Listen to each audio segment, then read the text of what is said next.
गणपती, गण मीन्स त्याला शिवगणपण म्हटलं जातं धर्मशास्त्रानुसार, आणि आयुर्वेदाच्या नुसार जेव्हा मी विचार करतो किंवा आम्ही विचार करतो तर गण याचा अर्थ इंद्रिय होतो. आपली एकादश इंद्रिय जी सांगितलेली आहे, ज्याच्यामध्ये पंच ज्ञानेंद्रिय आहेत, पंचकर्मेंद्रिय आहेत आणि उभयात्मक मन आहे आपलं, तर यांचा अधिपता म्हणजे त्यांच्यावरती अधिकार ज्याचा आहे तो गणपती.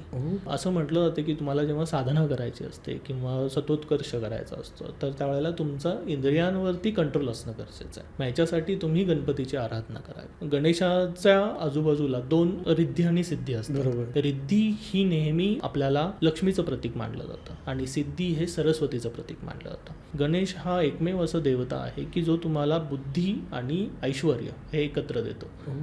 तर त्यामुळं गणपतीची आराधना ही त्या पद्धतीने केली आणि त्याचे जे पुत्र सांगितले ते शुभ आणि लाभ. तुमच्याकडे जर लक्ष्मी आणि सरस्वती एकत्र असेल म्हणजे नॉलेज आणि पैसा हा जर एकत्र आणि योग्य मार्गाने आलेला असेल तर तुम्हाला शुभ लाभ मिळणार. तर गणेशाची आराधना ही त्या पद्धतीने आलेली आहे.